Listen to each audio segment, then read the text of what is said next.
Oh, cool. Extreme heat wave live. Death Valley close to reaching hottest temperatures ever recorded. Wildfires rage south of Athens. Yep, that's Death Valley, all right.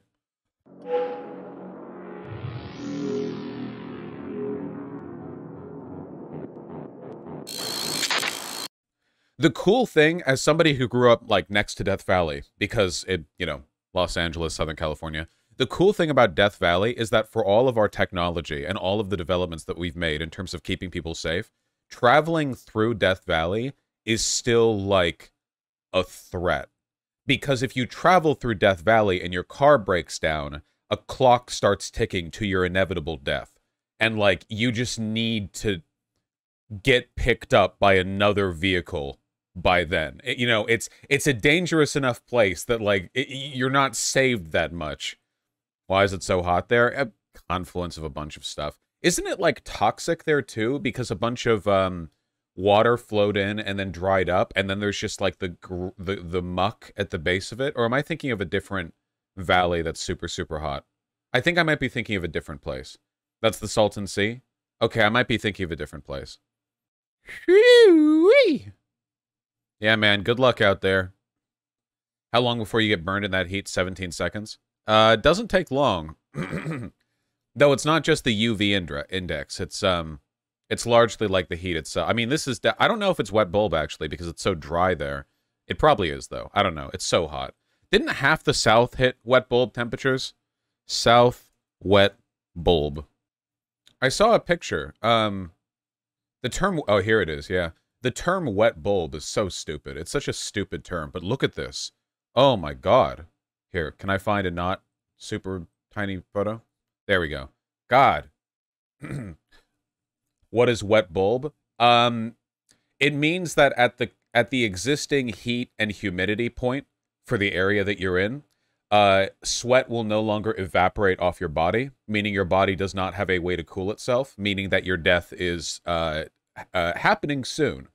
The wet bulb temperature is the point where human limits stop being a thing, and it's just a physiological clock until your body overheats and you die.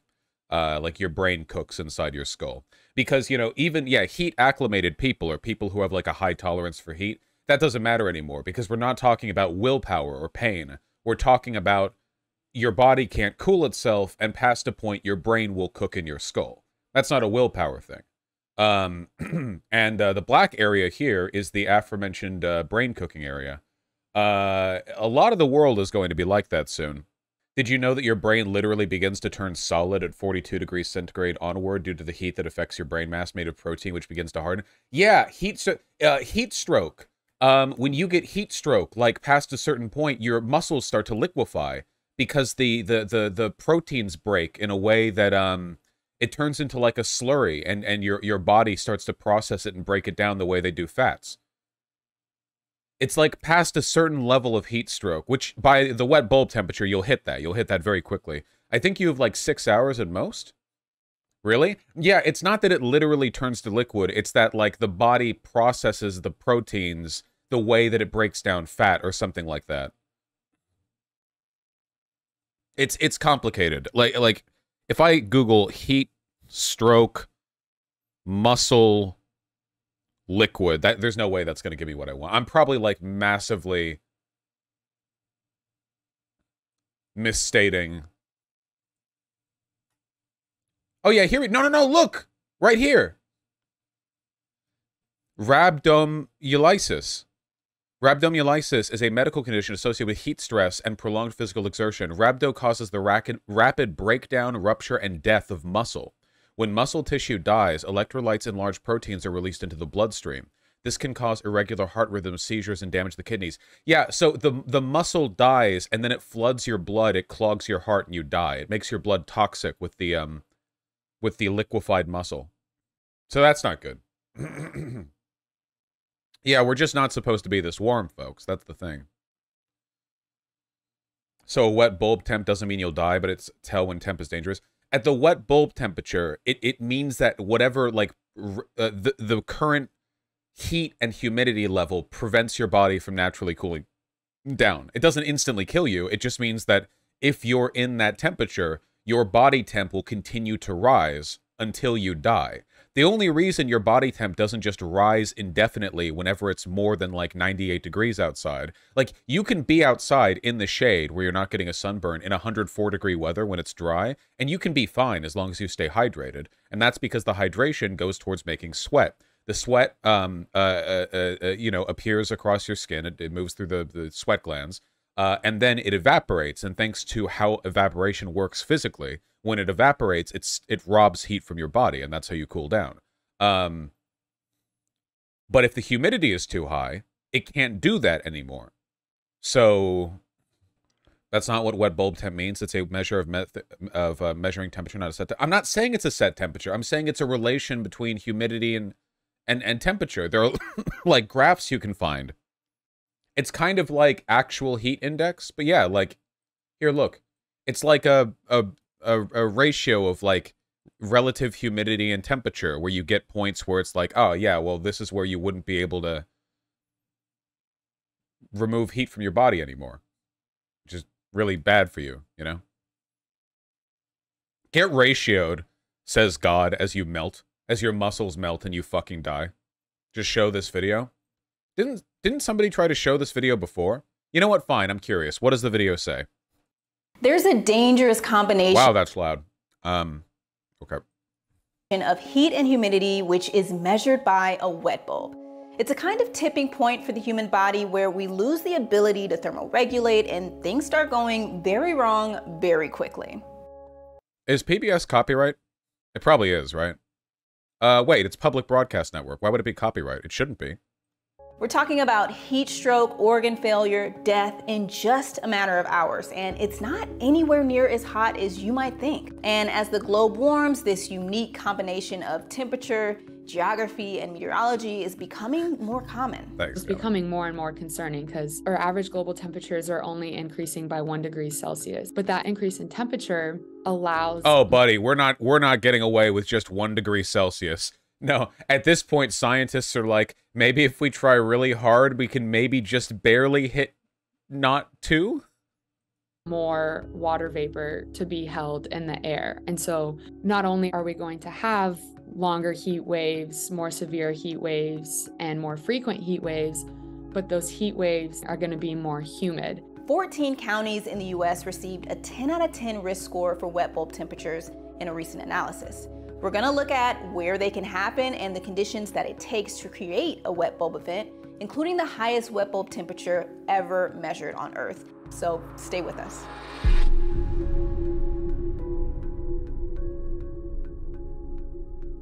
So what exactly does wet bulb mean? So the temperature that we're kind of used to, the ambient temperature that we check on our app, you know, when we want to know how hot it's going to be. Yeah. That's the dry bulb temperature. The wet bulb temperature is the temperature that's read by a thermometer that's covered in a wet cloth over which air is passed.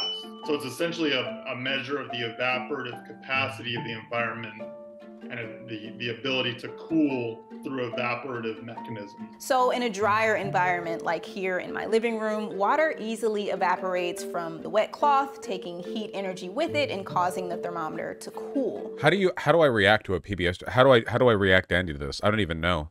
Climate niche. The study also found that now as global temperatures rise, this niche has begun to change in a meaningful way for the first time in human history, creeping gradually towards the poles, leaving somewhere between 1 and 3 billion people outside the human climate niche by as soon as 2070 with high greenhouse gas emissions. All right, my conclusion is that everything's going to be okay. Don't worry about it. Obama casually talking about the deaths of hundreds of millions. Yeah, we took a look at this, where like and this is so typical of Obama too, right? Where like, you know, they can acknowledge there's a climate crisis and they can say that, but they can like, with the same emotive energy and the same effort, switch from 1.5 to 2 to 2.5 to 3 degrees Celsius, because for them, the highest state of emergency that there is talking about an issue.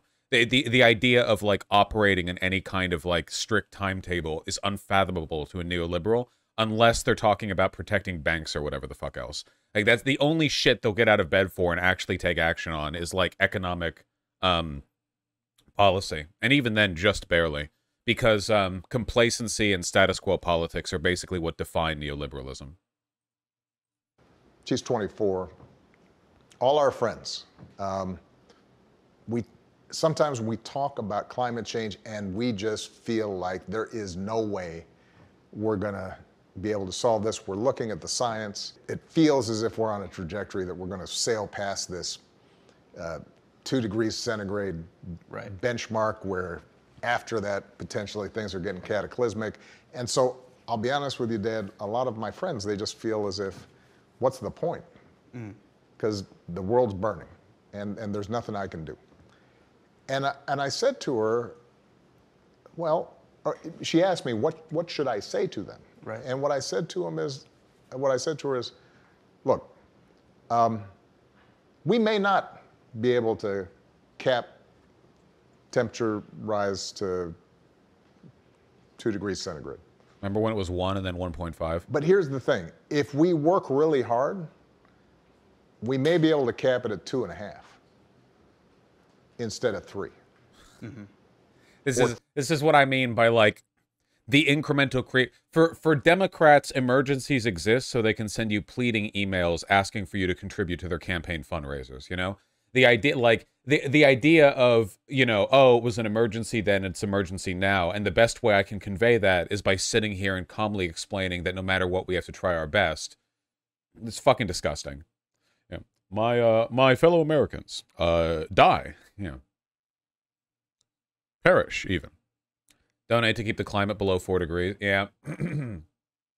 I mean, look, we're kind of running into this wall, right? Like, eventually, somebody, at some point, some leadership is going to have to do martial law to get this under order, right? Well, like, I'm not joking. Like, this is a serious enough crisis that it's going to be, like, the largest emergency that America has ever faced internally, and somebody is going to have to push that button, and I would much rather it be a liberal than a conservative. If a fascist pushes the button, it'll be because too many climate refugees are pouring across the border, and it's time to, like, nuke the Mexican-American border to make an irradiated wall or something. A wall of radioactive particles, which will extend from the Atlantic to the Pacific, thus preventing MS-13 and all of these unsavory people from making it into our beautiful, beautiful country. It'll be the biggest wall. It'll be invisible, but it'll still be there, folks. Trust me. It'll be there.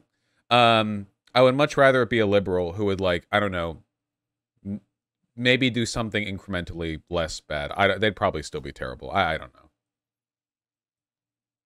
Terrible. Some good news. Earth's atmosphere can clean itself. Oh, yeah, look. The Earth is fine. If we could snap our fingers and go to, like, 0 carbon emissions, everything will go back to normal for the planet Earth relatively quickly, like on an Earth timescale. The problem is us, really. Earth will be fine in 1 million years. No, not just 1 million years. Earth will be fine way faster than that. The only reason things are increasing the way they are is because we have, like, millions of factories around the world pumping out greenhouse gases. If that all stops, if we stopped, it would be far less than 1 million years for most of the effects to to dissipate. Some stuff, like all the plastic in the ocean, would take a while, but yeah.